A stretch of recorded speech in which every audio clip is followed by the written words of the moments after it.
Welcome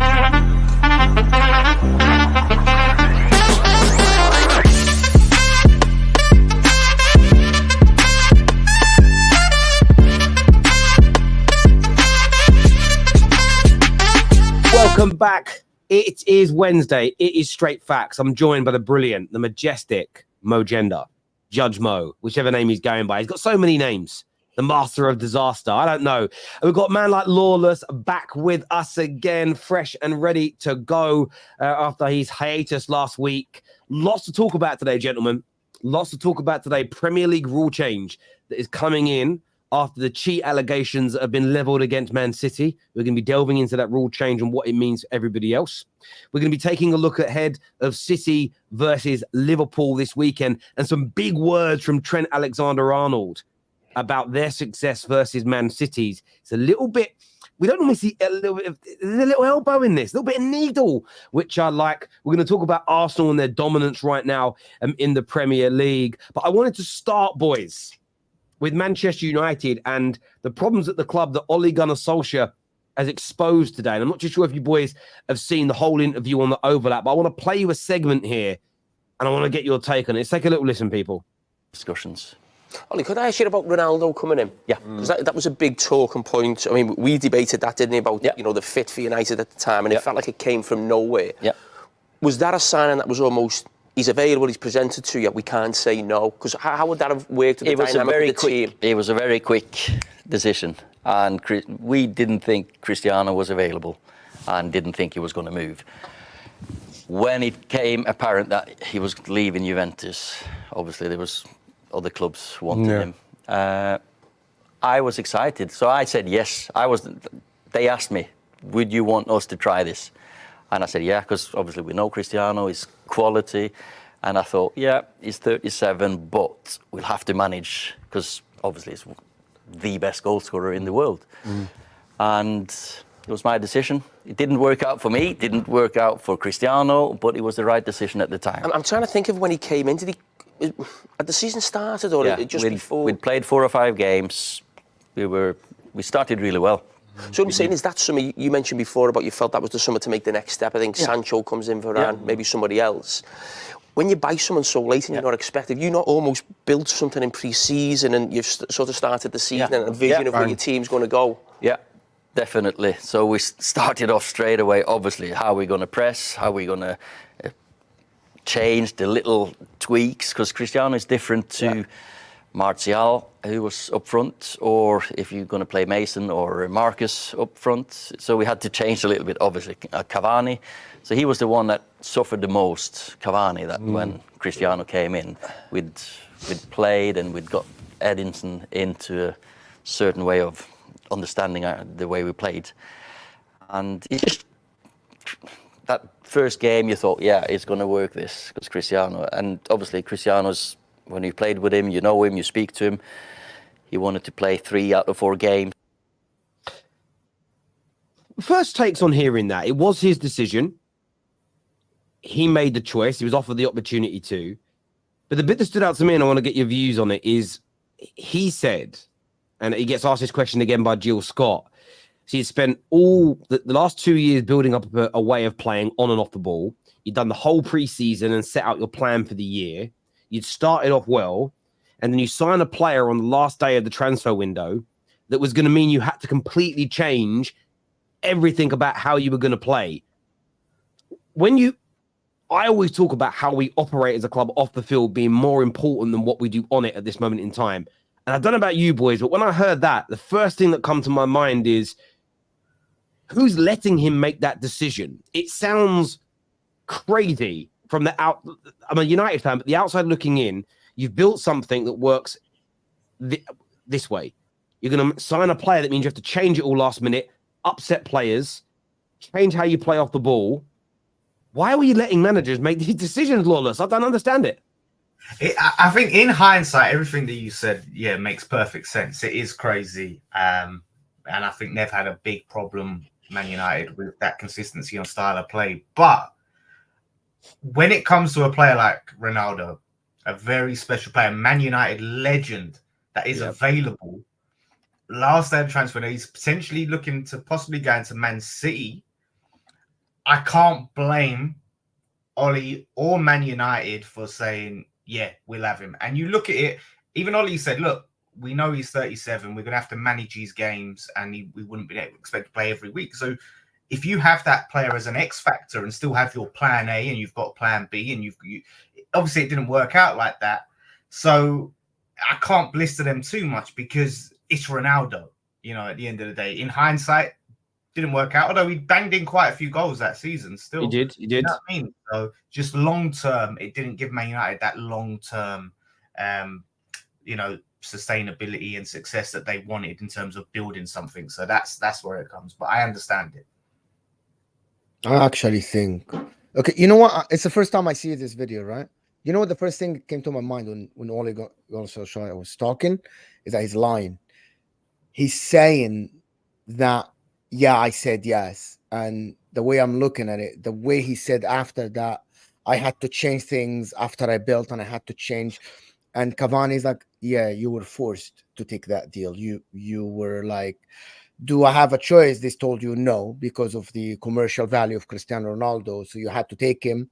You had to sell a lot. Because didn't he sell I think he sold the record for Man United jerseys in the day he signed, or the day. Yeah, that weekend. Yeah, well, Man United sold more shirts that weekend than any other football team in the history of football has done. So that tells me exactly what the theory in my head when I'm hearing this. I'm like, yeah, you built something, you had a plan, and then the board or the Glazers told you, listen, Oli, you'll have to take this guy, you'll have to play because he makes a lot of money for us.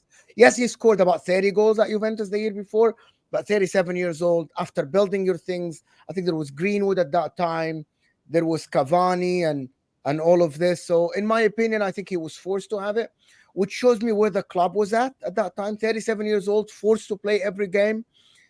I think Ole Gunnar Solskjaer didn't have a choice. It's very obvious he didn't have a choice. The way he speaks, he didn't have a choice. Yes, I'm getting a world star and someone who scores goals, but I built something here. Why would I want to change it? Do you know what? You could be right. A side note from my thoughts around this, I've seen a lot of people tweet today. Well, see, a lot of people said he wasn't backed and forced to take him. He's admitted it was his choice. So you're right. He could be lying. It could be protecting the club. I still don't know why he would be doing that. I don't see that as protecting politically the club. Correct. Well, it is. He's a company man, and I think he views it as he doesn't want to bring the club into disrepute. I see it as bringing him in the position he's in now outside the club. Him bringing the club into disrepute would probably be good for it. However, let's just say he's telling the truth. Either way, whether he's telling the truth or not, people keep saying he's been backed. He's been backed. Backing a manager, let's say he's telling the truth and it was his decision. Backing a manager isn't giving him everything he wants.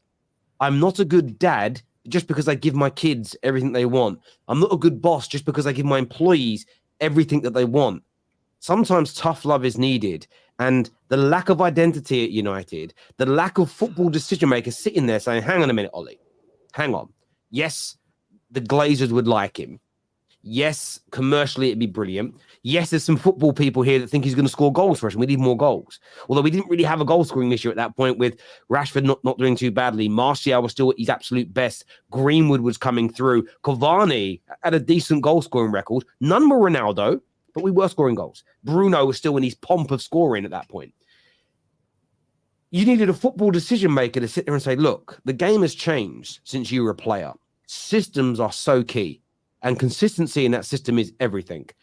You now suddenly, after a full preseason and 2 years of creating something, which was more transitional football, we were one of the best pressing teams in the league, statistically proven. We were very good on the transition. You just got and signed Sancho. Cavani was firing. Varane had just come in. They spent a whole summer getting ready for how you're going to play, and now you're going to change it. I know Ronaldo would have had respect from people in that dressing room to a degree, but there would have been disgruntled players going, hang on a minute. How can we be working towards a goal all this time, and then we sign Ronaldo and it all gets undone? Then we're not playing as well.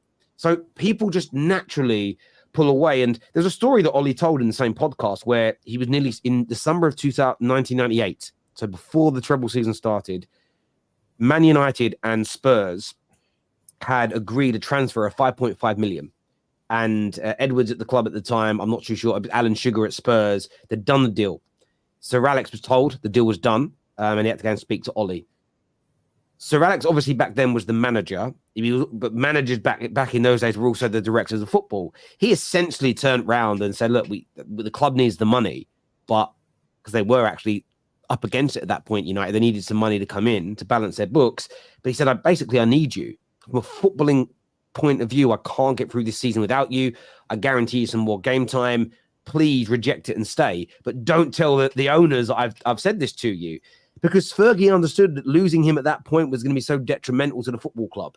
We don't have that at Man United anymore, where you have people that are going, hang on, I understand why you want to move him on for X, Y, and Z, but how is that going to impact the team? And although you would think that Ollie should have seen that, you need people around you that can help you. And that's why I'm excited about the direction that we're going in, because we have to stop making these decisions. We have to look at how we're trying to play, the profile that we've got, what's going to work and what isn't. And the one thing this proves, and the Ronaldo fanboys hate this, and I love Ronaldo, I've got so much respect for him, but we all said it. He was a problem for us outside of his goals. We couldn't press in the same way. We couldn't defend in the same way. We lost something as a team. Now, I think the season before that, we I don't know where we came in the league that year. I want to say we came second. That might have been the prior year. But we got to that Europa League final. We had lots of good performances that season. There was something to say, right, if we improve and go to that next level, we could have been, I'm not saying we'd have won the league, but we were moving in the right direction. And I still think Ollie should have gone and somebody else better should have come in than him. But undoing everything for one player, for me, it just exposes the incompetence and the unprofessional nature of this football club. And look, I'm just so desperate for it to I can't even lie. I'm so desperate for this nonsense to stop. It's just crazy. What club do you think would have said no to Ronaldo, with the exception of Liverpool at that time? I don't think any Premier League club would have turned Ronaldo down. I don't think. And Arsenal, Man City wanted him apparently. Good point. That's the thing. Everyone would. I think Liverpool may have turned him down, but I think everyone else would have snapped him up. Arsenal. I think Arsenal would. Arsenal wouldn't have. See, wasn't that 2021, Terry? I agree. I don't think Arsenal would have said yes. And with City, I believe they would have said yes, but City would have handled the situation differently. And I think that they would have looked at it and gone, well, can we afford to have Ronaldo not pressing and not tracking back in the attacks? Well, look how they play now. Haaland don't get involved with the defending, barring from corners, and Ronaldo does that quite well, to be fair. They could have probably handled it better than we did. I think they were in a better position. They were planning to have him because they were the club trying to get him. We just decided to get him when Man City went in for him, and that is no way to operate. And we've done that, by the way, loads of times for different reasons. Fred wasn't really on our radar till City nearly got him. Alexis Sanchez wasn't on the agenda until City nearly signed him. Maguire, they went for him. We actually wanted him the year before, so you'd put Maguire in there and say we were looking at him. There's another player as well whose name is now eluding me. The viewers will probably remember that Man City wanted. We went and paid more money. We went in and paid more wages. That's just no way to run a club.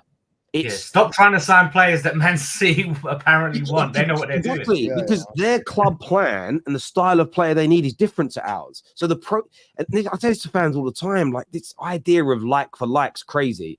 It's horses for courses. And if you play a particular way, you need to sign players that are used to that. You need to sign players. It's why Skamaka didn't work at West Ham.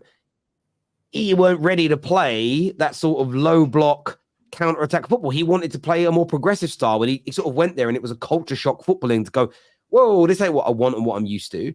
But you sign the right individuals that like playing that way and understand it, and it works fantastically well. It isn't the most attractive football in the world, but you have to sign players that are prepared to play that football. And yeah, this is, for me, it's just another moment where you look at Man United and think to yourself, stop copying others, have a plan and stick to it. And I get your point, Lawless. You can be distracted by, something shiny and new, but that's where you need people saying, no, stay on the course, stay doing what you're doing, and it's going to work out for the better. And I know hindsight is obviously very, very, we're not allowed to use the word hindsight on this show, actually, but we're not allowed to, it's very, very lucrative, but yeah, it's a crazy one to hear that from me. It's not really I think you're right. Hold on. You don't think the manager should have all the power, Terry? No, you don't. So do you think Jurgen Klopp has all the power? No, he doesn't. in the transfers and all the stuff. Pep, No, well, he may have more power now than he had before, but we know for a fact that he didn't. It wasn't him that went to sign Mo Salah. Mo Salah wasn't his choice. The club overruled him, and I think that it's not about the manager not having power. It's about the manager, the directors of football, sporting directors, from the beginning, all being on the same page with what they're going to do, how they're going to play. Yeah. Man United's problem is Ollie will want to play one way. The Glazers will want to play another potentially. You'll have a sporting director or scout that thinks we should play in this way, and they're all doing deals for their own style and their own agendas, and you mix it all together and it's a crock of shit. It needs to be on the same page. So even if Klopp doesn't get his player, the alternative will be very similar profiles or similar individuals as a general rule, especially now that they'll be singing from the same hymn sheet. That's fine. You can overall, sometimes you can give the manager what he wants, but they have to be similar-ish players. You can't, as much as I think Casemiro is great, you can't go from Frankie de Jong as your number one midfield target to Casemiro, because what's the plan? There's no correlation. But that's the excuse for all Man United fans now. Like every time you speak to a Man United, like, he wanted de Jong, he got Casemiro. He wanted this, he got that. This manager wanted this, he got that. Klopp is the exception. Everyone in the world now, when you speak to fans, they say, but this manager wanted this guy and he got this guy. It's happening everywhere. I think the manager should at least, if there is an option to get his first choice, maybe second. No, for you to say the board would say no to a manager, I think that would give him an excuse. Let me be honest with you. So let's break this down. You're right. It's not about saying no to the manager per se. It's about going, hang on, you want Frankie de Jong because you want to play a certain brand of football. Can't get him. Okay, we'll get me Casemiro. Hang on a minute. Why? How are you going to aim to play the same brand of football? Oh, no, I'm going to try to do something different now. Whoa, where's this new plan come from at the end of the transfer window when we've already started playing football? It's about being consistent. You are better off waiting. And I'm not saying Casemiro has been a waste of money. I think he's been an excellent signing for us. This year, the system is exposing him and all the midfield players. But there's no consistency with how and who we buy and the profile of individual that comes into the football club. So when it comes to saying yes to a manager, say yes. If his number one choice is the right profile with the right attitude that's moving in the same direction as you, but say no every time if you're looking for a progressive ball-playing midfielder and he turns around and says, I want to buy, let's think about it. If he turns around and says, who's a breaker up of play that's not really progressive, who would just say, okay, say, I've got a better example. It's an Alvarez. Okay, you can look at Alvarez as an example. Yeah, he's an example. But the better way to look at, say you want a destroyer, someone who wins the ball back like Casemiro. You wouldn't say, can't get him, let's go and sign Mateo Kovacic instead. That's what Man United do. They go for a completely different type of football player too regularly, and it's partly what's killed the football club for me. Josh here says, hindsight is everything, but every Man United fan was crying for the club to do that deal at the time because if it didn't, Ollie would have been remembered as the manager that let him go to City. Very good point. But this is why at times you shouldn't bow down to fans, because we didn't know what was going on internally. I was excited when it happened because I put my trust in Ollie when he told us and the club told us they were building something. So I trusted they were making the correct decisions. I trusted that it was part of maybe not their plans because it was a last minute opportunity, but he fit with what they were trying to do stylistically. So I understand where you're coming from, but if we'd have let him go to City and we would have signed nobody else or a different position, a midfielder we really needed, and we would have been a much better team that year, finished in the top four, won a trophy and carried on progressing. Yes, you could argue. Yes, there'd be hindsight in the other direction if City won the league and Ronaldo would say, I can't believe we let that happen. So I totally understand it. But we have to look at our own club's history in the last 10 years. We consistently make mistakes like this. So for me, it's one of those things that we need to get to a point where we genuinely trust what our owners are doing. And when we just don't. So I get where you're coming from, though, Josh. It's a really good challenge. Klopp didn't want Salah. Sometimes managers can't see. This is true. Terry, why do you cover non-Premier League teams yesterday in the Champions League, but you don't cover Villa? Bayern aren't in the top 6. Hypocrisy. Just a joke. Don't get triggered. Yes. Mr. Lee Gunner, after calling me out the other day, strangest call out I've ever had, to be fair, but a big up, Lee. Hope you're well. And obviously Mo that sent the super chat. And did you boys also see what's Rio Ferdinand said today? No, what did he say? Rio said that I don't think there is a Man United supporter who has a brain who blames Ten Hag. The team needs adjustments. No quality there. Only a few United quality. The rest must go. I hope Ineos will sort that. So essentially saying any Man United fan blaming Ten Hag is brainless. Do you guys agree with what Rio said here? I wouldn't put any stock in what Rio Ferdinand says. This is the same guy with Ollie. Put the contract on the table, write any number he wants, give him the deal. And he says a lot, Rio Ferdinand. I think he talks some of the most rubbish I've ever seen. To say that, no Man United fan with a brain can put any blame on Ten Hag. I'm not saying that all the blame is on Ten Hag, and I've defended him at times, but that's an outrageous statement to say. And quite insulting to the Man United fan base, really, that probably feel a bit frustrated. I think that's I wouldn't be surprised Man United fans feel a certain type of way towards Rio, because I think that's out of order. With all due respect, Rio was a good player, but he's a terrible pundit, to be honest with you. Absolutely terrible pundit. Doesn't know how to speak. Or he does this on purpose to gain traction. Somehow he wants his podcast to go somewhere or something. I don't get it. There's no reason why you would say that when you know half the fan base that are against Ten Hag. I don't see why would he say that unless he's paid by the club to say this, or he wants to look edgy.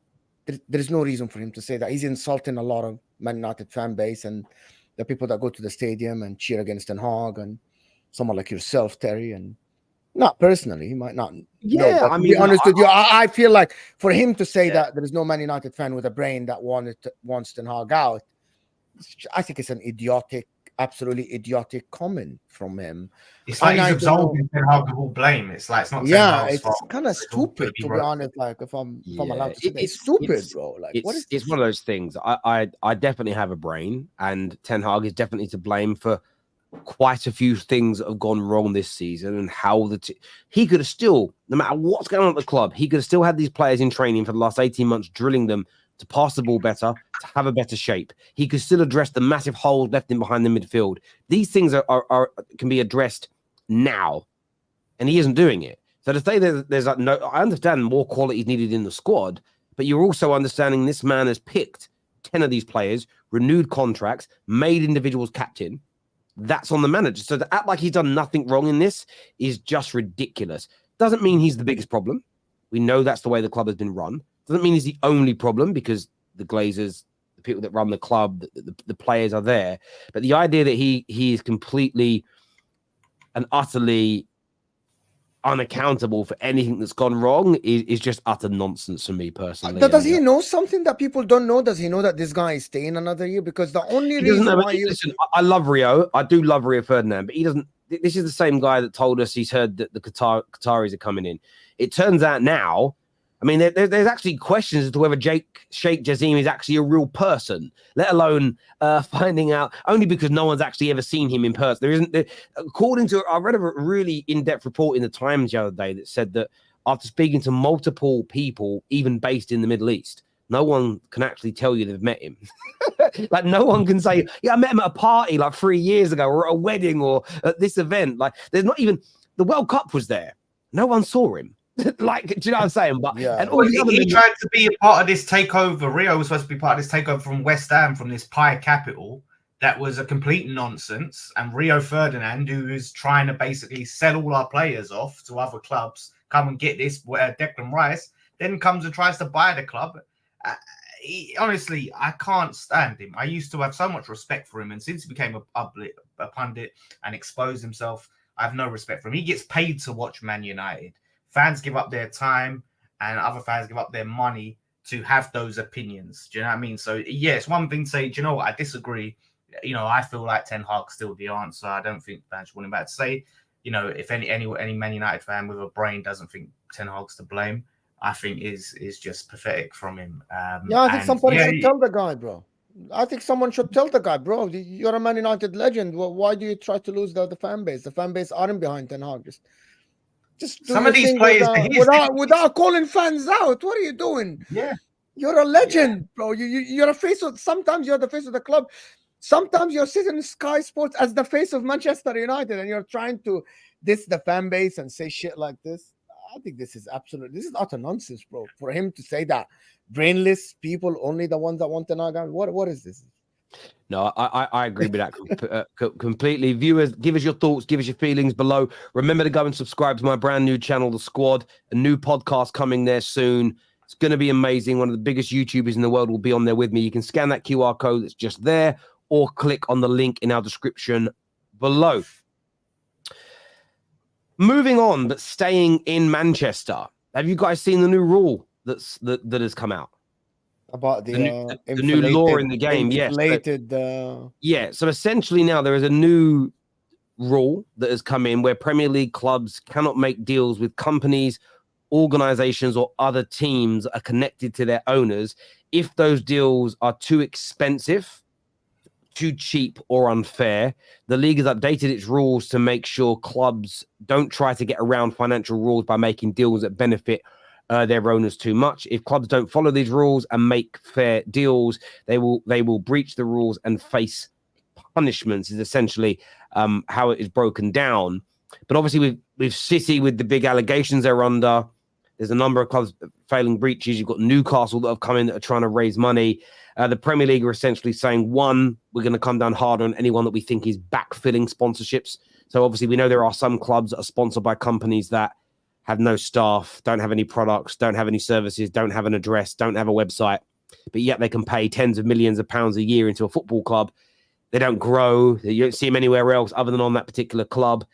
Newcastle have obviously been accused of, not accused of doing anything wrong, but they're talking about shirt sponsorships, and the Premier League and the Premier League club are saying, well, it should still be within market value. There's no way a club that sells 250,000 shirts annually would ever get a shirt deal worth more than a club that's selling 2 million shirts annually. And the Premier League are essentially saying that has to remain fair. And then you look at Man United as well. You know, we've just been taken over partly by Ineos, and they own Nice. And we shouldn't be able to go and buy a player from Nice for £5 million when his market value is £50 million, because that's circumventing financial fair play rules, or vice versa. If you have a club that's in financial trouble and you've got a player worth 20 million and you've got a club that's in great financial condition and you spend 50 million on him to inflate their books. So the rules essentially coming in to stop clubs having fake sponsors or backfilling sponsors, market value sponsorships, and to ensure that trading between football clubs is done in a fair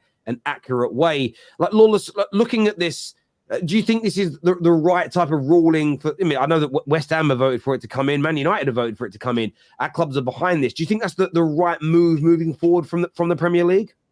Yeah, look, I think it's the right move. It's probably heading in the right direction. What I'm not hearing there is specifics and tangibles. Like, okay, so when we say too expensive or too cheap, or, you know, it has to be market value, you know, how much below market value can it be? If this player's worth 50, can you buy him for 40 or 30? You know, if you get us one of these sponsors that's kind of linked, if it's too expensive, what's too expensive? Like, there needs to be clear parameters and boundaries. But Agreed. I think in a way, yeah, it does help these sort of backdoor deals. I'm still, FFP needs a lot of working out, because it does seem like, you know, we're climbing up and pulling the ladders up. So any other club that wants to then have a new owner and inject some money and compete can't do it.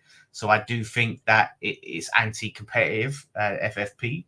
But yeah, if we're going to have it, like you said, Newcastle, I've heard they're going to be doing some deals, like you said, to try and sort of inject cash and bend the rules. So yeah, it's good if it stops that, but what are the tangibles? What are the specifics? That's what I need to hear. I don't think this is going to hurt City at all. City already a big brand. I don't think this is going to hurt City. Everyone that's going to sponsor, look at the Man City shirt sales. Look at the Man City commercial value now. I don't think this is going to hurt City. It's only going to hurt Newcastle. Man City already are big. You like it or not, Man City already are big. And if they aren't proven guilty, Man City brand is just going to get bigger and bigger. People don't like it. I know that. But it's the reality that you have to live with. Now, even if Pep leaves, Man City will always be big now, unless they are proven guilty. And if the Premier League doesn't fix that, if you believe they are guilty, because I have a different opinion about that, I don't believe that Man City are hurt with this. Their shirt is worth what it's worth now. It's too late now. Yes. I think this hurts Newcastle. And I think it's unfair to Newcastle. Yes, I get rules are good. Okay, rules are good for them. But I think this rule was already kind of there, but now they'll be more strict about it and stuff like this. If other clubs did it to build their clubs, why not allow Newcastle to do it? Yes, I get what you're saying. Let me just finish. Sorry, go on. Let me just finish. Because I'm not saying that Newcastle will go get a deal that is worth 10 million to put 100 million. But again, if City did it and you're calling them cheats, if people are calling City cheats, and yeah, they got fake sponsors and stuff like that, well, Newcastle should be able to do the same if you call them fake. But that's not cheating if other clubs did it and built their club. Like, I don't get it. That's not so where I disagree with you is this. Like, if you look through the history of the world, forget just football, but look at business, look at crime. Usually when individuals, teams, businesses, whatever it may be, exploit existing rules or laws, new ones are established. In histories, if you just look down to go to the mafia and look at the RICO rules that they brought into the States, where they couldn't get people right at the top. So they brought in RICO rules that meant if we get someone that's connected to you at the bottom, it can go right to the top. New laws are always introduced because people start to circumvent the new one, the existing. So you look at Chelsea handing out the 8-year contract so they can spend more in the short term. UEFA's gone, okay, Chelsea can probably afford it. If everybody starts doing that, you open Pandora's box, and you can see a lot of clubs go out of business if they get it wrong. We have to change that rule. We didn't think any, because you can't think of everything ahead of time. It's like in the world of, when I worked in Barclays, I used to work in the complaints department of fraud for a while. And no matter what you did at the bank to stop fraud, the fraudsters were clever to find something new that nobody thought of internally. So then you had to think of new rules and processes to stop the new types of fraud. And that's what's going on in football right now. There are clubs go, right, what are the rules? X, Y, and Z. Well, we can do A, B, and C then, right? Yes. And they start doing it. And then the league will look at it and go, oh, we didn't think of that. But that's still, it's not breaking the rules, but it's a bit of a flagrant disregard for them. So we're going to change it. And I think what they need to look at is this. I agree with Lawless. I think FFP needs reform, yes, but I still think that it's fair. And the reason I say that it's fair is that Man United are the size we are, Real Madrid are the size they are, because of 130 years of growth, development, and success. Our clubs didn't become what we are overnight either. We're just where we are at this particular stage. Everybody can get to that point, but it could take you 100 years from now because you've got to grow your fan base. You've got to slowly build your revenues up. What we can't allow, in my opinion, to happen, and Blackburn are a great example. They had an owner in the 90s that pumped money in. They had an owner for a little while that pumped some money in the noughties. Look where they are now because there was no financial controls to protect the club. Now, the only way you can allow an owner to pump in whatever they want is if there is a bond that's created where those owners have to put a load of money in that protects that football club should that owner pull away for whatever reason. It's the same with the sponsorships. If sponsors start promising you money they can't afford, so let's say an airline says, you know what, you only sell 100,000 shirts a year, but we're going to give you the biggest shirt sponsorship deal in the history of football and pay you £120 million a year. And there's no rule to stop it. So then that Team X, we won't name them because people get triggered, Team X, buy more players, bigger wages, bigger manager, start expanding their stadium. Then that airline, for one reason or another, goes bust. Or the person bankrolling that airline loses his money or goes to prison or passes away. Then that club is left with a huge debt it cannot service, and they're going to go out of business. That's what's going to happen if we allow willy-nilly spending in this era where it isn't millionaires or multi-millionaires. You are talking about billionaires plus that can create debts that clubs will never be able to afford to pay. And I know that people look at it as stopping the smaller clubs from progressing, but it isn't. It's just saying you've got to do it and progress in the same way today's big clubs did it. Slowly but surely. You can't do that, Terry. We can't do that because you said, okay, 130 years you've been able to do that. Yeah. When it comes to the 90s, early 2000s, football changed. You was able to grow your club at a time where money, there weren't as much money in the game as there is today. Now you've grown your brand to the point of where you're so big, you can attract all of this money through sponsorships, through, having better rights deals. And, they're trying to change how the Champions League works for you. So for us to now try and compete with Man United, it's not like back in the 70s where you could just build a better team and, try and get your academy better and then grow that way. it's not going to be possible to grow and develop the same way now because of the money in the game, and that's why there has to be some equalizer. I understand. I will agree to disagree with you on that, because yes, there's more money, but there's more money in the game for everybody. Brighton currently have more. They're ranked number 23 in the world for most income in the world of football clubs. Now, Brighton 10 years ago were nearly out of business. Now they have more income than the vast majority of super clubs with great history around Europe. So a club like Brighton... Is that player sales you're factoring in, Terry? That's just, everything. That's their revenue. I don't think that's sustainable, though. Well, it is and it isn't. So the way you have to operate at that level, and this is why when people say Brighton should just spend it all and try and get to the top, that's a stupid notion. What Brighton have to do is continue what they're doing now, where they're going to have to buy and probably sell their best players fairly consistently for another decade or so. But if they do that well, slowly increase their revenue, slowly increase their fan base size, keep playing good football, keep progressing, they may never get to the size of Man United ever. They may not get to that level in my lifetime, but they can bridge the gap. The problem that you have is a lot of these smaller clubs are starting now or starting in the last 10 years to try and get to a giant size, where the giant clubs started 100 plus years ago. That's the difference in this. Now, West Ham are a prime example. You're a big club. You're genuinely a big club.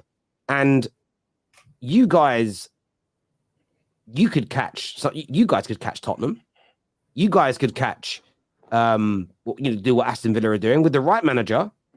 You spend a lot of money. In the last 3-4 years, you've only spent 25 million less than Man United on players.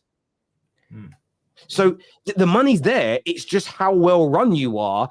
Now, I'm not saying you could suspend the same as Man United every single year for the next 10, 15, 20 years.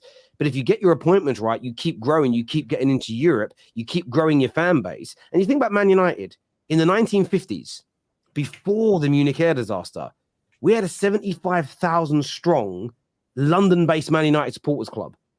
People think that it's only been since the 90s that the Cockney Reds came about, since the 1950s. And why was that? Because Man United played a brand of football in the 50s, which was different to everybody else.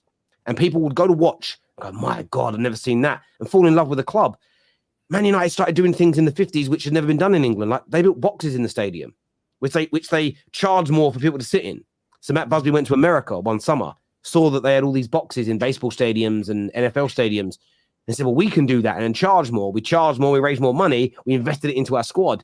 So those business decisions we've been making since the 50s have continued to pay dividends up till this point. So playing football that was beautiful led to more fans, which led to a bigger stadium. We then had boxes and more expensive seating, which meant we could raise more money. That's why we're wealthy. So I look at it and go, I understand that reform is needed. But this idea that Man United woke up one morning in the 90s when the Premier League started and became rich and popular and famous, it is an overstatement when you look at the actual history of Man United and what we've been doing for the better part of 100 years to get to the size that we are now. And for me, I think it's just a case of other teams can get. I do think more investment should be allowed. I totally agree with you on that. But there has to be a safety net put in place, because otherwise, you're going to see more clubs go out of business than catch Man United, in my humble opinion. I'm sorry, just give me a second, please. I agree with some of that of Terry's saying, but I disagree with the majority. The reason why, Terry, you use Blackburn instead of using Manchester City. You're using Blackburn instead of using Newcastle. You could have used Man City and said, Man City might have reached, but look where they are now. They're winning trebles. They're building a team. Look at their brand. They are. I thought last year they were the biggest club football in terms of revenue in the last year. So you could have used that example, but you used Blackburn. That's why I'm saying there has to be two parts here, as Lola says. Financial fair play has to be there to prevent clubs from going bankrupt. But there has to be another part, which is fairness and integrity and being fair in competition. What Man City did is that they might have overspent, right? But they haven't overspent Man United by 10 times, right? So they only spent to catch up with you, to win more than you, to build their brand. That should be allowed in the sport. That should be allowed in the sport. Exactly. But it can't be allowed in the sport if the money's coming in through. I mean, you're talking with Man City. FFP's come in to stop clubs running up major debts, creating wage bills they can't afford to pay. That's why it's there, and I believe in it. It doesn't need reform. But what City are accused of is essentially creating fake sponsorships which they've backfilled financially. Now, yes, they're probably grown to a size now where they can do everything organically. And if that's the case and they're found guilty and nobody knows if they're guilty or not, the punishment needs to be so big that it damages them, because they've now, it almost, again, if I had a multi-million-pound business, but it was originally started off proceeds from ill-gotten gains, I couldn't just go to prison for 5 years and then come out and keep running that same business at the same level, because that means cheating has prevailed. Hold on, I don't think what they did is wrong. You have to take their legs away. I don't think what they did is wrong. I don't think what they did is unfair. Because Okay, at the end, yeah. hold on. At the end, Yep. everyone that speaks about financial fair play is to prevent Blackburn from happening. Am I wrong? Again, prevent bankruptcy from happening, right? That's what everybody is saying. Financial fair play is. But so they didn't go bankrupt. Okay, of course. Not everybody will. This is the thing I say about FFP, and no City fans been able to answer this question. If it's been put in place to stop smaller clubs catching the big clubs, and City are not guilty of breaking the rules, then FFP isn't stopping anybody, is it? I am telling you that FFP, it can stop people because City can get relegated. Am I not? Okay. I'm going to tell you. No, wait. You misheard me. Yes. How is FFP stopping smaller clubs becoming the biggest clubs if City have gone from being a tiny club to a big club? If they did it before. I haven't said they are not. I haven't said they aren't cheated. Hang on, let me finish speaking. Let me just down the rules first. They had 3 years of spending before it came in. So they had 3 years, yes, granted, but they've continued to grow for a decade under FFP to be the biggest and the best club in the world. If FFP is stopping smaller clubs catching bigger clubs, if you're saying City haven't cheated the rules, then FFP doesn't stop anybody, does it? I never said that, actually. I can never sit here and claim that City cheated or not and didn't cheat and they bent the rule or not. I never sit here. I believe that even if they cheated, right, I think that they shouldn't be punished. The reason why I'm saying that, they were forced to sign this deal. This is my opinion. I'm going to explain to you why. Because City didn't spend 10 times more than Man United, did they? Did they spend 100 times more than Man United? This is what we need to prevent. What Lawless is talking about. That's not the accusation. The accusation is they spent more than what they should be allowed to spend because of their income. Am I wrong? Apart from hold on, let me finish. That's not the accusation. Apart from signing underage kids or kids that shouldn't be No. signing. Let me just. I'm talking about overspending over your income, whatever They're not charged of overspending. Okay. They're charged of inflating their income to be allowed to spend more. To be able to spend what they have to be done. allowed to spend more. Again, fine. So I want to ask you a question. So you think, why do you think they were forced into signing this? And even if they were forced, because they were a smaller club, and the big clubs voted for them.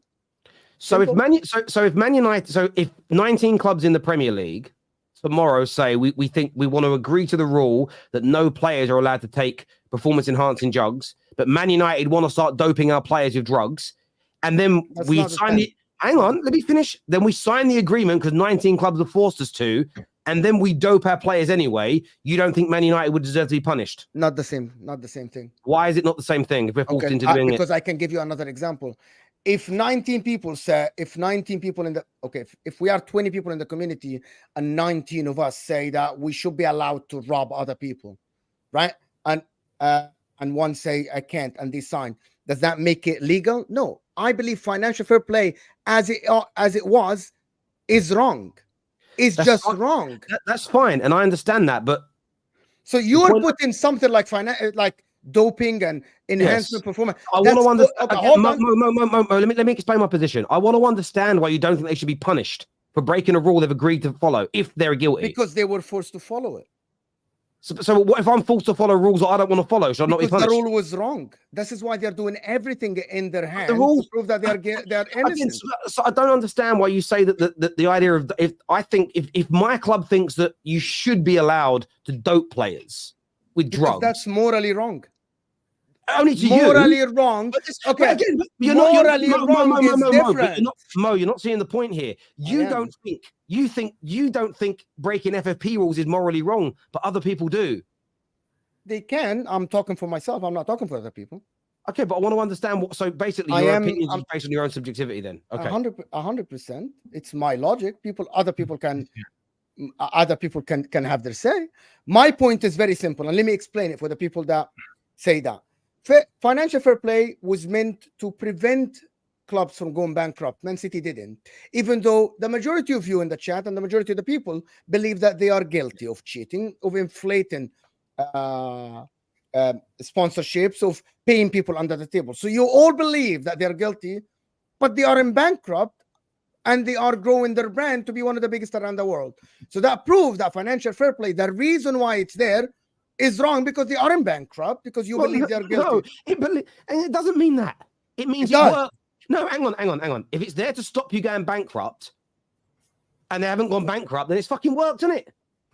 But do you believe they're cheated? Hold on. Do you believe they cheated? I think I don't know. I've said it on many shows. What I've said is the evidence don't look good, but I'm very balanced with it. Where I'll report on the stories that come out. But I've said in every single video, we need to wait for the trial. We need to wait for the evidence. But my point is this: if FFP is wrong, as you've called it, immorally wrong, but City haven't cheated. And I City never said that. You're putting words in my mouth. I never said that. I'm not talking about you. I'm talking in generalities here. If City haven't cheated and they haven't gone bankrupt, okay, let's just say that's the outcome. They're not guilty of cheating, and we know they haven't gone bankrupt. Then FFP works, doesn't it? No, because I believe they did that. They cheat. I believe they. So here, this is my stand. Oh, you think they've cheated, but you don't think it's wrong they cheated. Okay. I don't think they haven't gone bankrupt because of FFP. I think, and this is what comes down to when we talk about the Blackburns and stuff like that. Yeah. What they've started to bring in now is that the proper owner test, whatever they call it, right? Where they come in and they assess an ownership to see if they're going to be suitable for that club and not do what we've seen multiple other owners do. With Man City, they can spend ridiculous amounts and not go bankrupt. Look at Man United, and you can maybe add some more clarity on this, Terry. You'll know more than me. But if we say Man City, they've financially doped their team, they've injected and spent well beyond their means. Man United, haven't they had like nearly £1 billion worth of debt and still been allowed to spend while having debt? I don't see how that's so different. Surely as a club, and Man United can, as a club, have that amount of debt and not go bankrupt because you haven't. But that's not because of FFP. It's just because of the size of your club. And the same with Man City. Because they're rich, their own. I understand. I wish there was a rule that meant our owners had to pay our debt off, if I'm being honest with you, and you couldn't buy a club with leveraged debt. But when we say this with FFP, I don't think City would have gone bankrupt with or without FFP, because I think they actually have an owner that cares about making their football team better. The problem that you have is we don't know because we don't know. I think if multiple billionaire, and there are examples with Leyton Orient, there's some Scottish clubs, there's obviously Rangers, you've got the Bournemouth example. If 10 years ago FFP didn't come in, I think there'd be far more clubs that would have disappeared by now, because if you actually go through the history of it, there've been far more bad billionaire owners that have come into our game than good billionaire owners have made clubs better. And if there was no limitations on what they could and couldn't do, it would have been an absolute shit show, in my humble opinion. Now, when it comes to Man City, like I've said, and I've said this to their fans always, if you haven't cheated, then you cannot claim that FFP is designed to stop smaller clubs joining the cartel clubs, because it hasn't stopped you. If you have cheated, then it comes down to, you either think, my God, I want to condemn my club and punish us. But I think most people, if City are found guilty of cheating, if Chelsea are found guilty of cheating, will do what Mo has said. They'll say, yeah, but I don't agree with the rule anyway, so therefore I'm not really going to consider it to be cheating. But as Mo, Mo has already said that he doesn't think it's the same thing. But then we could all use that logic, couldn't we?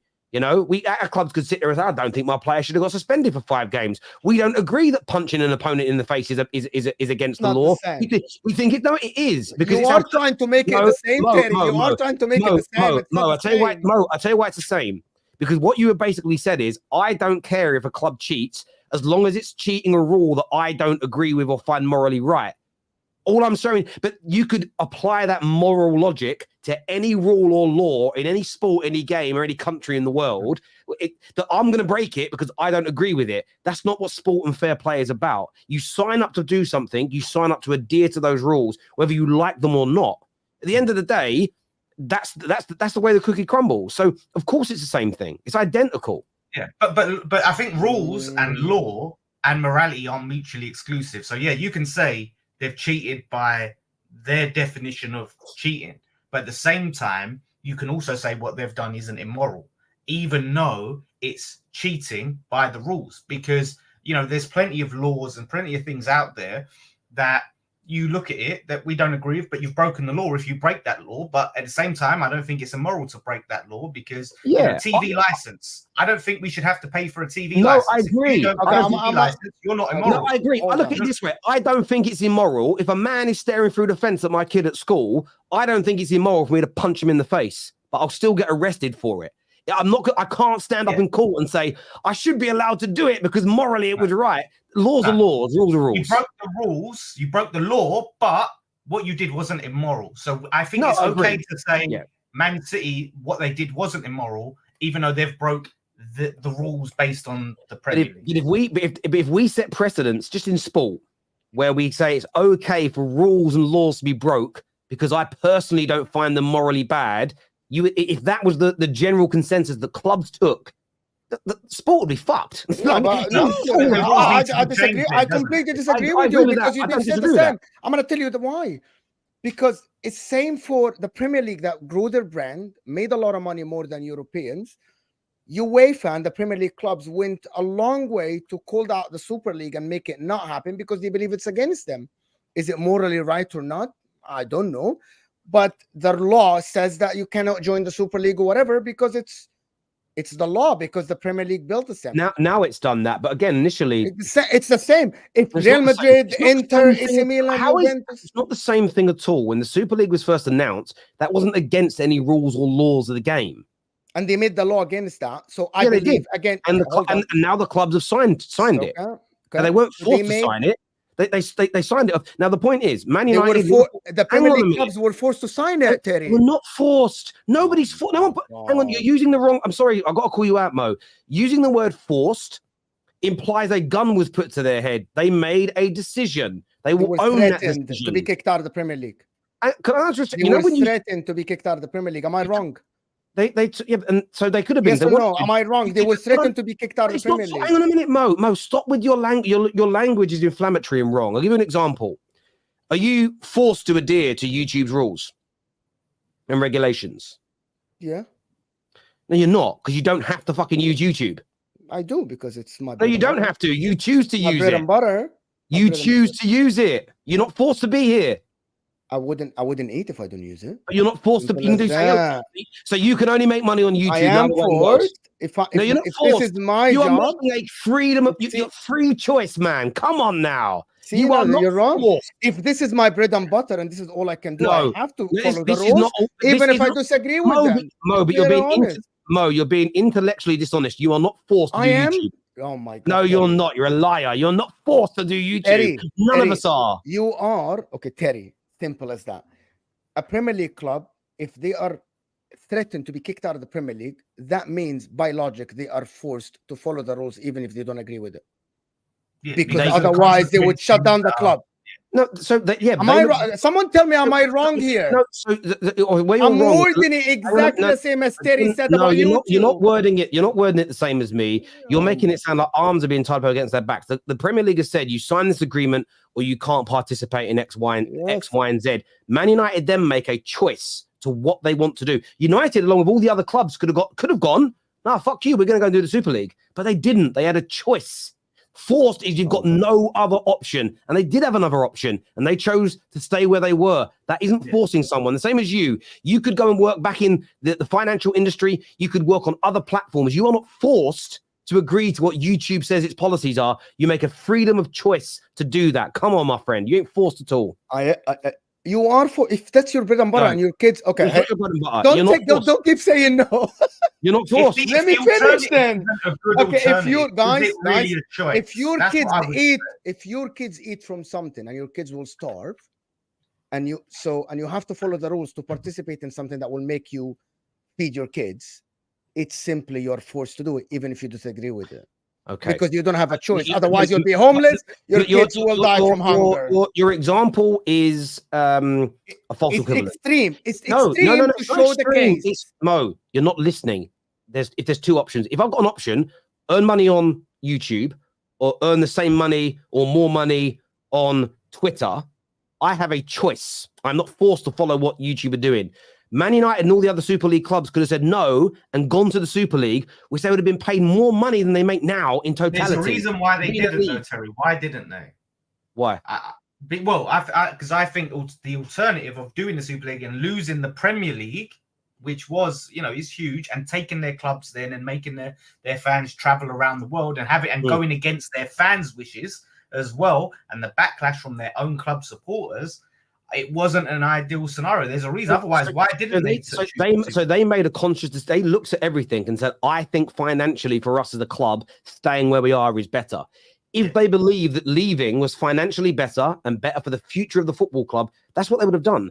I understand where Mo's coming from, but this idea of you're forced to do something in this way, you're not forced. You don't have to comply. You've got other options. You don't have to participate. Man City didn't. Wait, what are Man City's other options? Exactly. In 2020, in 2009, financial fair play comes to the picture. All the clubs are saying these are the rules. What Man City could have done. Then don't participate. They already spent. If you don't want to follow the rules, don't participate in any way, shape, or form. I don't moan about the laws and the rules and the regulations on YouTube. I choose to participate in it. I choose. Therefore, I don't moan about what I can and can't do and say, because I've made a conscious decision to comply. I don't then sit there and cry and moan about all the things I don't like. And there's loads of things about their rules and regs I don't like, but I've made a decision to comply with them. We're gonna go to some of these super chats here. I don't agree with YouTube terms and conditions. I can go to Rumble. Exactly.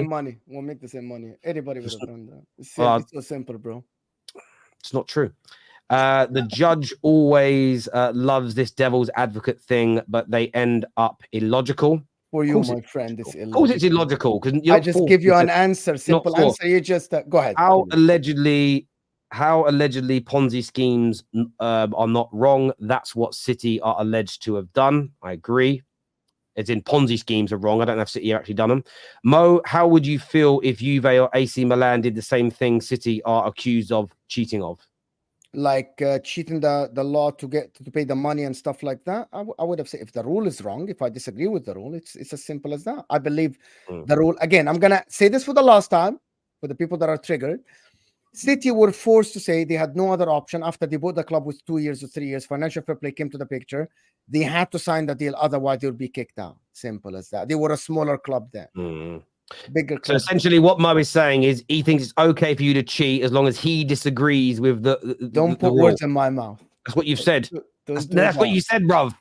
Am I wrong, Lawless? Is that pretty much what he said, right? If he doesn't agree with the law, he thinks it's okay for you to cheat. Yeah. So when you're saying they haven't got a choice, are you saying it's okay what they did? If they did cheat, are you saying it's okay because the law changed and came in late? Or I believe the law. I believe the law is wrong, and I believe if they cheated the law, I don't know what the punishment would be. I believe they didn't do anything wrong, in my opinion, because they didn't spend 10 times over Manchester United and look at where they are now. The law is wrong about financial fair play. It's very simple. It was brought to stop clubs. So what I said was right. If you don't agree with the law, you don't mind if people break it. It depends on the law. Yes, in the Premier League. Yeah, but like we said, Terry, if that guy was looking at the kids through the thing, you wouldn't mind if someone smacked the geezer, even though it's wrong in the eyes of the law. In your, but it's right in you. But you would do simple. Lawless put the right one.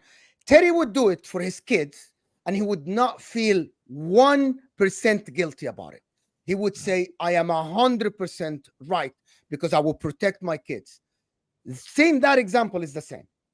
You would do it, yeah. You'd have to. You would do it, and you'll feel proud. By the way, Terry, you'd feel proud about it. And I know you. I know you as a man, right? No, you would feel proud about it, even though it's against the law. And I understand that, and I get it totally. That doesn't make again though. We're talking about the punishment versus the morality of it, and I understand the morality argument. What I'm saying to you is that you can't pick and choose which breakings of laws in sport you think should or shouldn't be okay based on your own personal morality. I understand when it comes to kids, I think it's a different kind of area whatsoever, but it's a good example. My example about doping, I may agree that, certain types of performance enhancing drugs aren't even bad for you. A fat burner from Holland and Barrett isn't bad for you, but yeah, it's cheating still. But I get where you're coming from. Like I say, let's do some more of these super chats here. Mo, why couldn't Arsenal cheat to pay for the stadium. It's up to them to do it. They I could have don't cheated. Mo care. loves cheating. Fan of Serie A, isn't he? Mo, would you let Milan spend more than other small clubs and take away all the good players? But that's the whole point. You're missing the point. I'm saying, man, you're looking at Man City now. Man City were small. They wanted to spend to catch up to Liverpool, Arsenal, Chelsea, Man United. That's what they did. That's my point. Financial fair play was put wrong. The rule was wrong. That's it. Man City just caught up to them. Terry wants them to take 100 years to catch up to Man United. You literally said that. You said you could have stayed 100 years and built your club. No, I don't. I don't think it should take or want it to take. I'm stating that saying that Man United were just big suddenly is wrong. It took 130 years to get to that size. And did you want Man City to do the same? I don't want anybody to be as big as my club. Why would I? All right then. So, and by the way, if they change the FFP laws and let clubs invest more money, I won't moan. If you actually go back and look at every video I've ever done about City, I've never once bemoaned the transfer fee they've paid. I never looked at their wage bill and gone, it's disgusting. The only time I've really spoken about it and been negative, you could say, is when the allegations of cheating the rules have come up, because I'm against the idea of cheating the rules. That's all. But I've never called Pepper checkbook manager. Never said they've only won with cash. I've never said anything like that. Never left my mouth once, ever. Juve have been held accountable table and got demoted to Serie B. They did. If City are breaking the FFP rules whilst other teams are following the rules, then they are gaining an unfair advantage and cheating, Mo. Mo don't care. Mo's wife needs to be careful. This man don't care about cheating, you know. I'm just saying. How she don't watch? My wife shouldn't care about that for other reasons. Yeah, because you don't think it's immoral, so it ain't cheating, is it? Go on, Mo. Man out here with his riz. If we win it, I will come back to that one in a minute, my friend. We'll talk football again in a minute. But Terry would know he's going to prison after that. No, exactly. At the end of the day, it wouldn't be your defense. You could maybe claim like a moment of madness or something along those lines. But I've always thought I have thought about it before in a conversation with the boys. Like, if I beat up a guy that went near my kids, I would gladly stand there in court and say, yes, Your Honor, I did it, and smile. I wouldn't, but I would know what I did was wrong in terms of the law still, and I wouldn't expect to not be punished because morally I'm correct. That's all I'm saying. Like, would you vote for the law? Would you vote for the law to change, Terry, that you're allowed to punch somebody if they do something wrong to your kids? Probably, yeah. All right then. Hang on, but but you haven't got me there. I've already said I think FFP should be changed. I'm not here trying to get you. We agree on that. I am not trying to get you. But then when you say that, though, this is then the problem that you have. This is the thing with those kind of laws. Say it did change, and then someone's found guilty of doing it, but it turns out they're innocent. Then they've had a beat down for nothing. That's the problem with those kind of laws. Yeah, exactly. Yeah. That's exactly a financial fair play. Go ahead, finish this. I think the last person in the UK that was actually given death by capital punishment, it turned out years later he was innocent. So, yeah, like that's the thing with certain laws. You've got to be careful. City took Arsenal players we couldn't afford due to debt. Very true. Everyone on steroids. Nate Diaz, he did say that, didn't he, Nate? Terry, Mo cooked you today. I'm sorry. I don't think so. I don't think so at all. Listen, I agree with a lot of what Mo said, but it is what it is, but different opinion. Big up to my favorite judge, Mo, Terry the Gunner. What about Lawless? Come on, give Lawless some love here, people, please. Come on. The same corrupt judge was blaming Rio for trying to be. I can't read this. What is this? Eddie the irony. Idiot. Is that mean? I think that's meant to say idiot.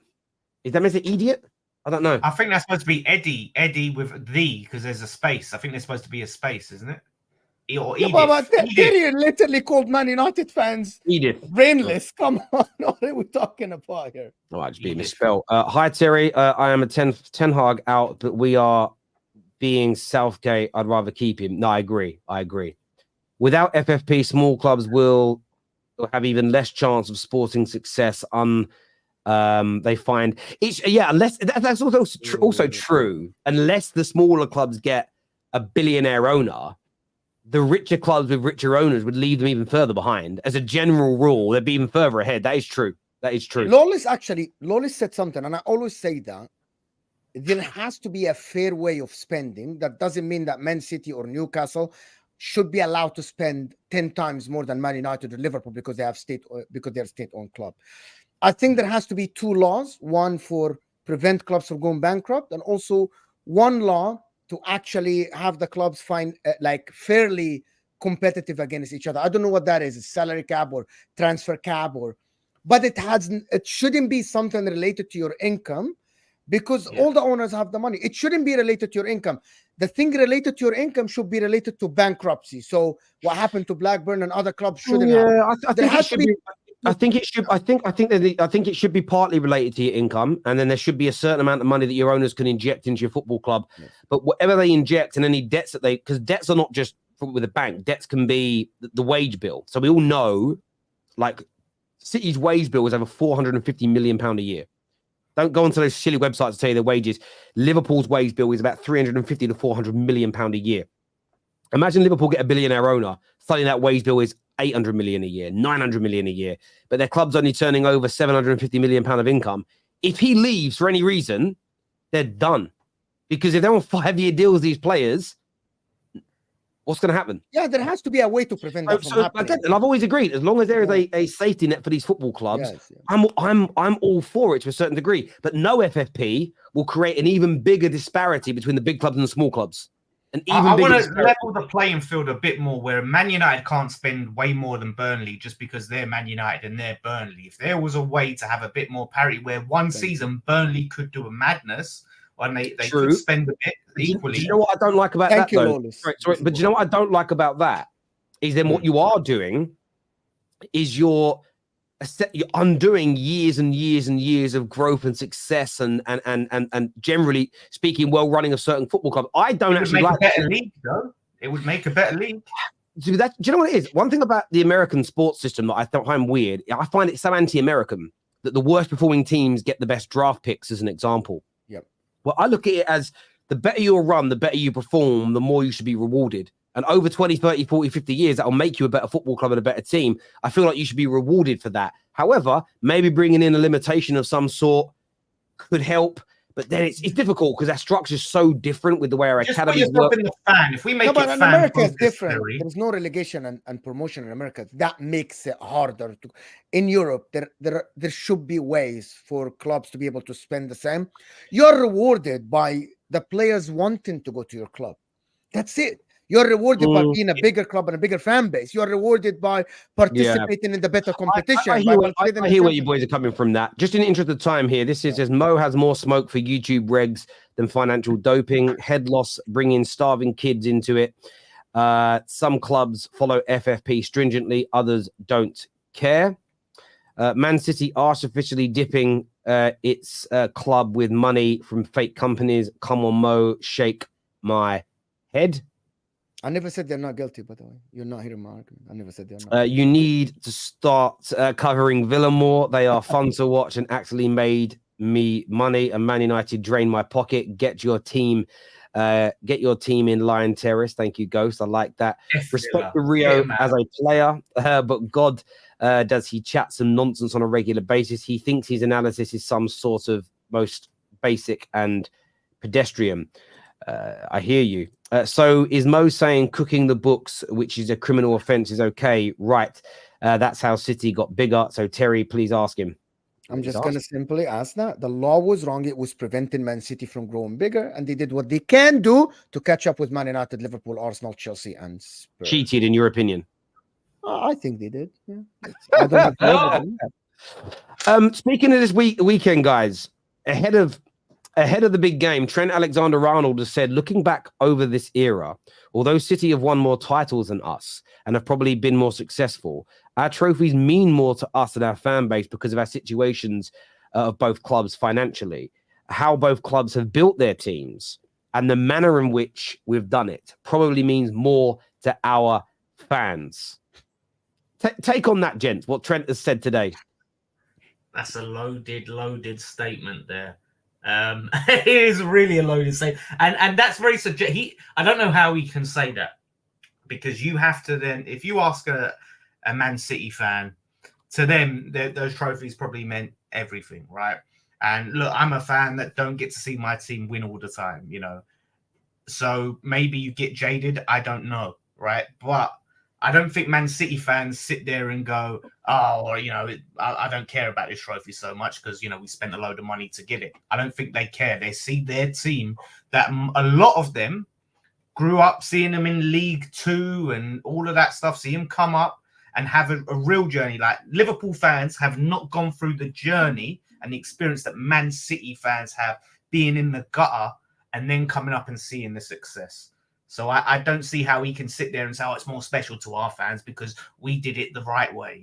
They still spent a lot of money, Liverpool. So yeah, I think Trent is being a little bit biased, and I don't agree with that comment. But he has to be biased. He's a Liverpool fan. Liverpool. Yeah, he is, but like you can't put down other fans. Do you know what I mean? You can't sit there and say, oh, I don't mean much to them because they're boiled. I'm sure City fans I speak to, it means a lot to them winning, and a lot of them say that we're living the dream. So I think it means a lot to them, to be honest, winning them.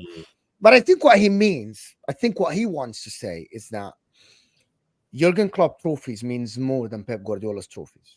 I think that's what he wants to say. Yeah, because very quickly, Mo, you're right, because you can't say they mean more to, like, Man United's League Cup meant more to me than City's treble because it's my club, right? So last season, your trophy, Dan, meant more to you than anything Man United have ever won in the history. I would assume. So back to you, Mo, you're right. He has to be calling out a little bit on how he's calling out Man City and Pep Guardiola and the money they spent and how they built their team. He isn't saying, he's saying our trophies are worth more than the Man City trophies. He's saying it means more to their fans than City trophies means to City's fans. Yes, exactly. So they're more. It means so much more to a Liverpool fan seeing their team win a trophy than the City fan seeing their team win a trophy. Well, for someone who hasn't, for a fan base that hasn't won the league in 30 years, I get what he's saying.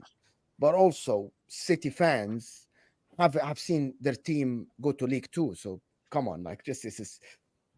I'm sure that the people that went to the stadium, the people that went to the stadium when Man City were in the trenches, it means so much to them going to Istanbul and winning the Champions League. They have never dreamt of this ever. So I'm not going to sit here and say that. However, if the conversation here is, had Jurgen Klopp had a better time at Liverpool than Pep Guardiola at Man City, Trent is totally wrong, 100% wrong. Because I'm going to keep saying this. If Jurgen Klopp don't win the Premier League this season, this will be remembered as the Pep era and Jurgen Klopp who just poked him, right? For 9 years, won one Premier League title. I think Jurgen Klopp is one of the unluckiest managers. I'm just talking about the facts. I'm looking at the history and I'm going to remember. How are we going to remember this era?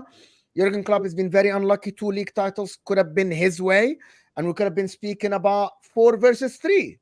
Or 5 or 3 versus 3, if I'm not mistaken. We could have been talking about that now. 3 versus 3 with 3 Champions League finals, 1 Champions League. But that didn't happen. What happened is Pep won 5, Jurgen Klopp won 1. So this era is going to be remembered as the Pep era. Unless Jurgen Klopp wins this year the Europa League and the Premier League. It doesn't... Listen, Man City winning it. Jurgen Klopp has a lot of good players, has a lot of X factors. Yes, he took over the club when it was way worse than the Pep Guardiola time. But at the end, the guy won 5 league titles, a Champions League and a treble, and numerous cups. Jurgen Klopp won 1 of each, now 2 of the Carabao Cup, if I'm not mistaken. So don't give me that. Like, to be honest, for Trent to say that, it comes across salty, to be honest. To be honest, when I'm reading that, when you put it on the screen, it really comes across salty. The kid is salty. If he's accusing them of cheating and he thinks they've done this through ill-gotten gains, then I get it. If he doesn't think they've cheated and their success and their investment has led to more trophies, so what? Arsenal won less than Man United in the Wenger-Fergie era. But that's because we spent more money. But we spent more money because we had more success, which generated more income, and we invested more into our team. That doesn't make Wenger's trophies more valuable because he spent less, because it isn't just about the manager. It's the players, it's the manager, it's the club. It's how, it's going all out to ensure that you're at the very top. The reason, and I know that Arsenal went for a period where they had less money because they're building a new stadium, but that was to generate more income so they could bridge the gap. Why were they trying to bridge the gap? So they could spend more money, which we're seeing them do now. You know, all clubs want to spend more money. This kind of moral high ground. It's one of the reasons why I hate the phrase net spend, because typically you only have good net spend if you fail to invest or you lose your best players. Who celebrates that? Such a loser mentality.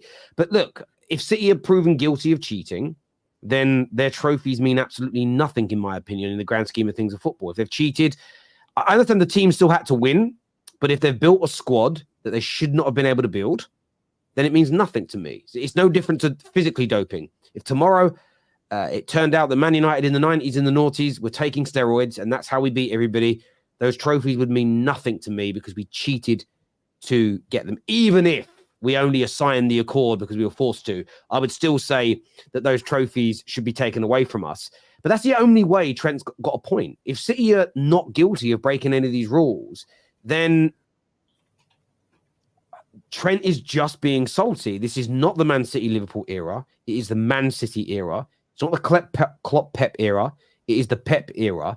And the trophies don't lie at the end of the day. The only way the trophies lie is if how you've built it is against the rules. It's as simple as that for me. So unless Liverpool fans are going to say 100% that Man City cheated, drop me out with the rest of it. Drop me, because the money's all there legally, then all City have done is run their club impeccably well and they need nothing but praise.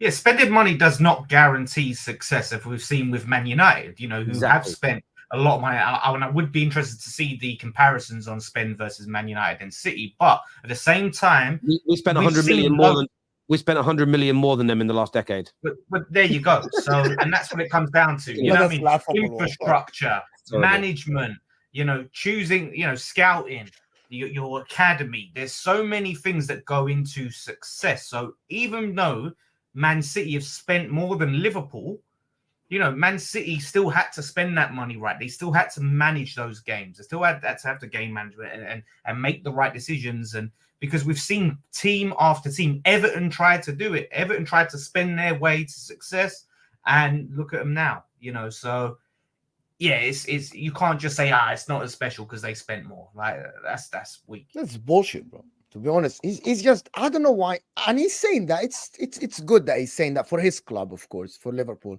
If he's saying that before the game, he's putting pressure on the City players and he's galvanizing his team and all this stuff. I get it. They're playing for Jurgen Klopp and everything. I don't think it's right to say that, especially if they aren't found guilty. If they are in the eyes of the law, if they aren't found guilty, you're gonna look like an idiot. To be honest, if you don't win the league this year, Man City win it. You're literally people are gonna look at that and bring it up at the end of the season, and you're gonna look like just an idiot. Then Leicester's league title is more valuable and bigger and better than every other team's league title, same as Blackburn's league title, because they didn't spend as much. Can I put something out there? Does he think he's Leicester City winning the league? This is Liverpool Football Club. What is he talking about? This is Liverpool Football Club that spent millions and millions and have the best manager out there, and you have the best players out there in the world. He's literally saying, yeah, we're a small club. Our title means more than the others. What is he talking about? Does he think he's Leicester City? With all due respect to Leicester City. Nunes was nearly 100 million. Van Dijk, you know, 75. They've got big money players that they've signed. So they need to stop this. Arsenal have signed huge players. So Liverpool have. People got to remember this. They spend, on average, they spend £159 million more a year on their squad than Arsenal do. And that's on salary, agent fees, transfers combined. You know, over 60% of their income at Liverpool goes on their salary, which keeps the players at the football club. And that's actually one of Arsenal's biggest problems, as an example, in the Wenger era. They couldn't keep the best players because they weren't prepared to pay the wages to keep them. So to keep your best players, you pay good wages, you pay good bonuses. To sign players, this is why net spend's stupid, because clubs will get a player for 30, 40 million pounds, but pay £30 million agent fee to his agent to make sure they get the player. But net spend doesn't show that. They might pay the player an extra 100 grand a week more than other clubs are offering them, which over the course of a year is 5 million. Over the course of 5 years is 25 million pound more. That doesn't show up on net spend. It's why when you look at the investment a manager gets into his squad, you have to look at every facet that the club invests to build the squad and keep the squad together. And Liverpool have spent in the Klopp era over £2 billion well over 2 billion. I think it's nearly 3 billion now. The last time the Athletic put it out on building and maintaining a squad. City's only comes in about 250, 300 million pound higher in totality. So the investment from Liverpool, has been gargantuan over that time period. Guys, Terry made a video about it, and it's very, like, to be honest, Terry, that video you made about it, it's very good, and I learned a lot from it. Guys, if you haven't checked that video, it's very good about how much club spent, and you did all the graphs and everything, and it's all the explanation of all the agent fees. People have to check that out because I learned a lot from it after our discussion last time, to be honest. Did it make you again? I probably made a lot of sense. I don't phrase the net spend thing right because it annoys me when I say it's fake. Yeah. It can be used, but it's just not a barometer that clubs use in any way, shape, or form. But even players are out here using it with net spend is better. But net spend, it's crazy when you look at a turnover of a club. Well, yeah, look, our income's 300 million, but we must have more money to spend because our net spend's good. No, but your turnover includes the money you receive for selling players. You can't use it twice. That's your income. And if your income's 300 million and your wage bill is 180 million, it gives you an idea of how much is left to spend. It's not based on. So net spend is just a stupid barometer to use, really. But I don't blame football fans. I blame the media for perpetuating the nonsense all the time. They don't stop. All you see is net spend. It's like clubs don't use it. It's crazy. But if we as a fan we sell Declan Rice for 100 mil, right, which we did, should we not expect then we have more money to spend this summer? As a basic rule, yes. But then you have to look at it this way. You went and signed 3 players for that money pretty much, right? Yeah. But you're now paying 3 wages. So you might have used up all the transfer fee, but your wage bill is now probably higher because 3 players came in for 1. So over the next 5 years, you selling Rice for 100 million, even if you only spend 65 of it buying players, over a 5-year period, the sale of him and the purchase of 3 players essentially to bolster your squad and make it bigger, their wages, their agent fees are probably going to cost you more than the sale does. But on net spend, it will show that we're up 35 million. So in basic terms, you're up. But in the reality, over a 5-year period, you might be 60, 70, 80 million pound down. It's like Villa fans kicking off at the minute. How can we sell Jack Grealish for 100 million, but now have to sell players because they're FFP? Well, because you can use that money to invest and you grew a bigger squad. And you grew a bigger squad with better players than you had 5 years ago. So you're paying much higher salaries. Those higher salaries and higher agent fees and higher bonuses, especially if you make the Champions League, completely wipe out any profit you think you made off selling Jack Grealish. And it is kind of, and that's why there's a lot of fans of the smaller clubs that think FFP's only been brought in to protect the bigger clubs. It isn't. It's that everybody uses net spend to gauge how much money their club's got, but clubs don't use net spend. So the media have to start dropping net spend and talk about the actualities, which is your turnover. Most clubs spend between 50 and 70% of their turnover on salary alone. If your club's turnover, including player sales, is 500 million, 250 to 300 million of that is being used on salary to begin with. Then you've got all the other expenditure of your club. Look at Man United as an example. We make £2.5 million per home game. But £1 million of that, it costs us to use. So we don't make £2.5 million per home game. We make £1.5 million. But it's just never discussed enough. But most people find it boring, to be fair. I do get it. Trophies would not mean anything to Liverpool and City this season since the Gunners are taking it home, both the Premier League and Champions League. They are looking very dominant right now, aren't they, Arsenal, in the Premier League? It's ridiculous how good they look, Lawless. Yeah, look, listen, I'm not the biggest fan of Arsenal. Some of the Arsenal fans here will know. It's like, went to your brother. But yeah, you can't deny they're playing very well. Scoring goals, which was a big problem in the early parts of the season. And now they're banging them in for fun. So yeah, it's looking very good. I'm still not there where I'm going to say they're the favourites, and like if Man City and Liverpool draw, you've got to look at Arsenal. I still want to see them if they can sustain it.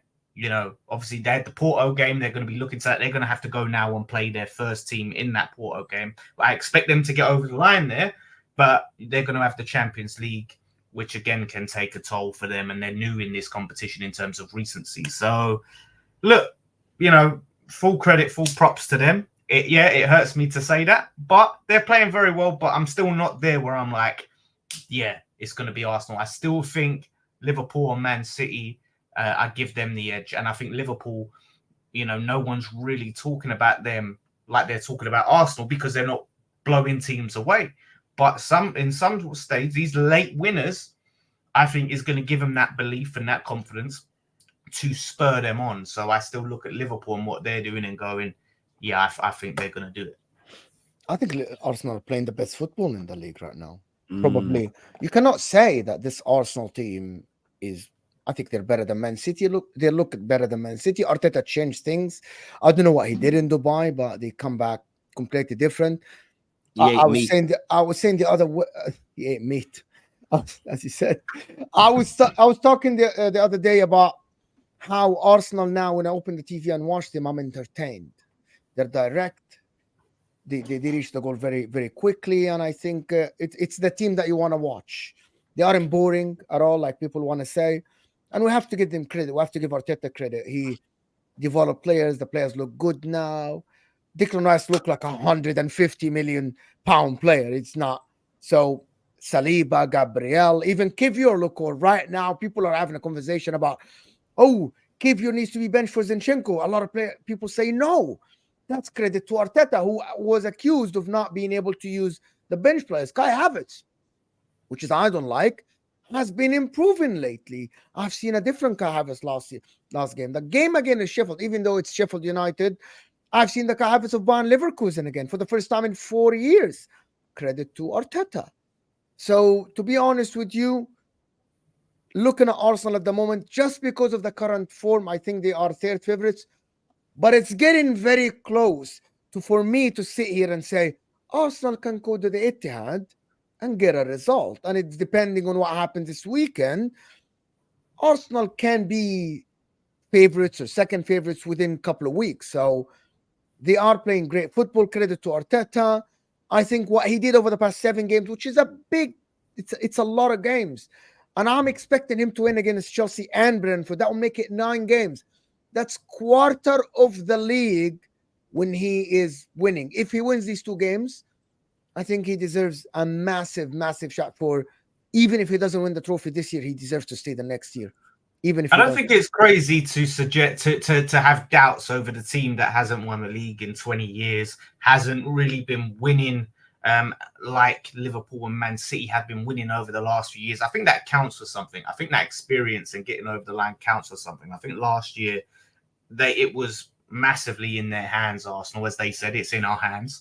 They didn't get over the line. So yeah, I think it's fair to have question marks despite their current form, which is very, very good.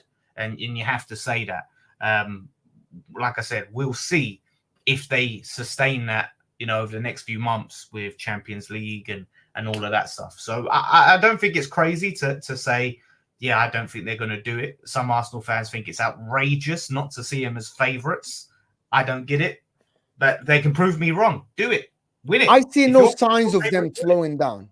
I see no signs of them. So barring injuries and major ones, what I mean, Declan Rice, Saliba, or Saka or something like this, Odegaard, I don't see any signs of them slowing down. The way they play football, the way they're so good at the back, the way Saliba and Gabriel play now with Ben White as well, it's astonishing. It's crazy to think that they're going to slow down. I don't see it. I don't think anybody will sit here and say, yeah, I see them slowing down unless they get a major injury, which is. So how do you see them as third, Mo? But how do you see because of the run in? Because they still have the toughest fixtures and it's not in their hand. Remember, Liverpool, it's in Liverpool's hands. It's not in their hands. Liverpool have the easiest fixtures. I think. Do you think? I feel like this. I feel like this weekend can change a lot of things. If City, and I want to get your opinion on what you think the game's going to do. If City and Liverpool draw, I think Arsenal win this weekend against Brentford. They then go top. Their next game is then City away, which City are going to have to win.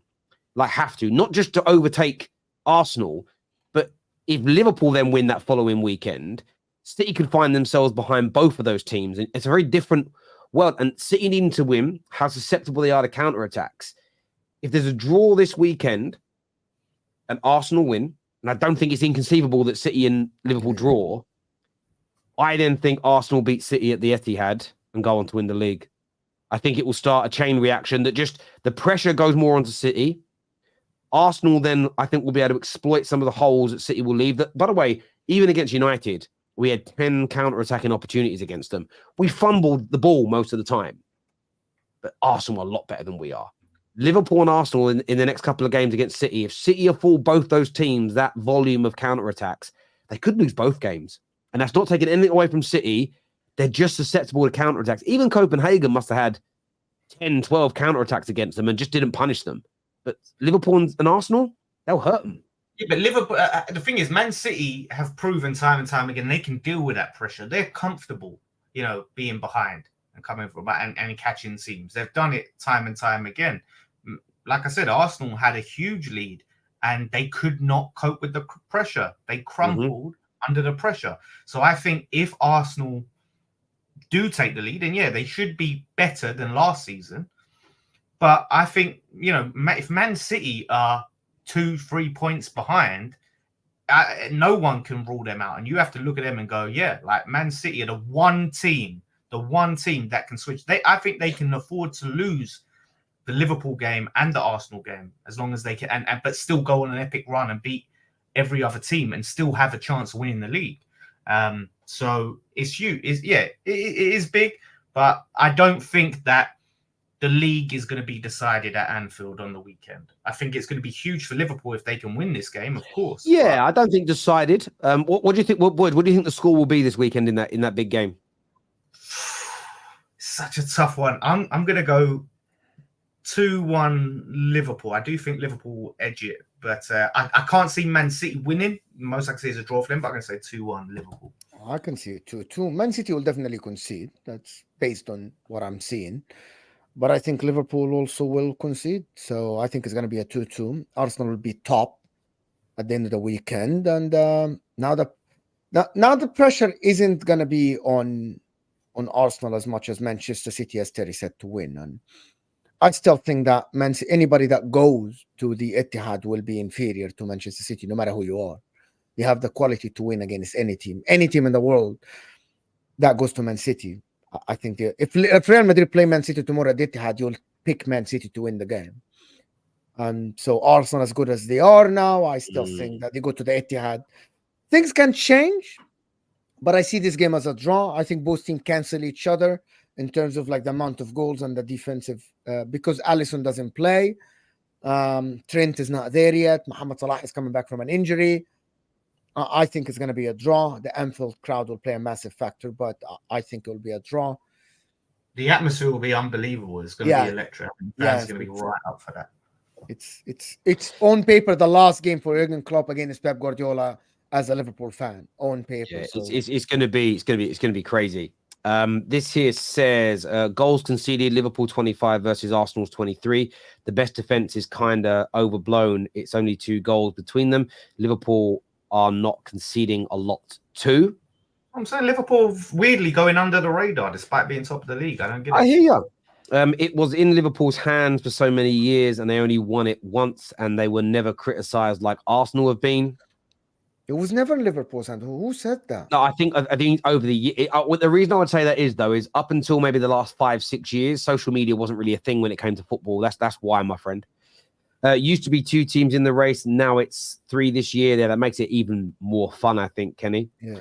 If clubs do cheat and we don't like the rules, where do you stop the cheating then if you're given them a big enough leash when cheating affects your club?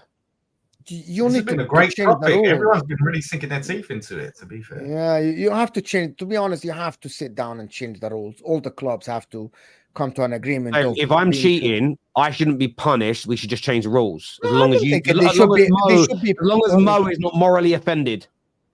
They should be punished. If they're cheated, they should be punished, right? As you said. Then change the rules. But wouldn't that be more the rule have to change. But wouldn't it be more insulting? Let me give you an example. Wouldn't it be more insulting if you punish City and then change the rules so the things they did wrong are no longer illegal? But that's what you just said in the beginning of the show. Didn't that what you said in the beginning of the show? You said in the beginning of the show that you seize things and you change it based on the outcome. So yeah, yes, but I don't think. Yeah, but typically what you do is make things stringent. You don't make them. Typically speaking, things don't become more lax because somebody's broken the rules. So that's what I mean. It doesn't. You change it completely. You have two things, as you said, a net. What is it called? Something like something to protect the clubs from going bankrupt. That wouldn't bother. That wouldn't bother them. I think. Anyway. Trent can't tell me about how I feel. Gillingham to Istanbul. No fan has had my journey from boy to man. Wouldn't swap it for anything. I agree with that. I think that Lawler said it perfectly. You can't tell another. Like my brother getting promoted from non-league football back to league football with Orient probably meant far more to him than my treble meant to him, because my treble means nothing to him. I don't know if you can say it's more special to one fan base over another. What you can say is that City's trophies mean less to rivals and neutrals. They do. That I agree with. But what your trophy means to rivals and neutrals is irrelevant. Who cares? Why should a City fan care that their trophy, like Arsenal fans and Man United fans, cover and praise Liverpool's trophies more than? It doesn't matter, because it was what matters to you. Why do you care what a rival thinks about your trophy? No, I think that's fair. If you're strong enough minded, that's definitely right. You are talking about fans like Hamza. Have you seen the latest video from Hamza where he's admitted that he used to be a Barcelona fan now? Yeah. I know what Hamza was growing up. Hamza has probably supported all the teams that were the best at the time. Barcelona, now it's City. He was probably an Arsenal or a Man United fan in the 90s, noughties, 100%. Lawless, is 3 months of dominance not sustainable? Well, is it really 3 months of dominance? Because January and February are only just in March. December was horrendous. Lawless is so like trying so hard not to praise Arsenal. I praised them. Listen, we got to do what Terry. You're being intellectually dishonest here, right? Let me quote Terry, right?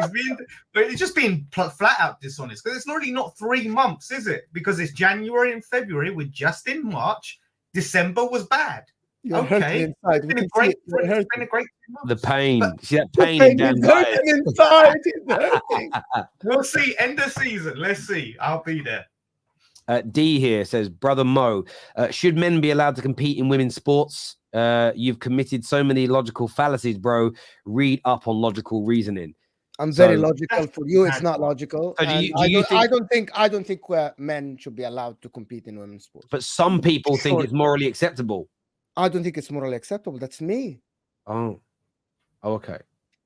And we're not getting into that. No, we're not getting into that, because that is against the rules of YouTube. Yeah, actually, that is. And we are forced to follow them. Okay, 2 months and a week. Sorry, mate, is what Tony says here. We got an extra $2 Australian out of him after I corrected him about his legend, Tony.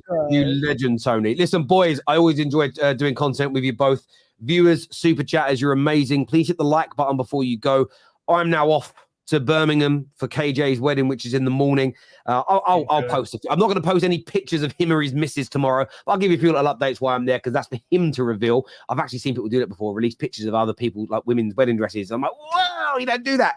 But yeah, I'm off to do that. Mo, Dan, always a pleasure to speak football with you. Go and subscribe now to the squad. If you haven't done it, scan that QR code or click on the link below. Until next time, take care. Goodbye. God bless. And I'll see you all again.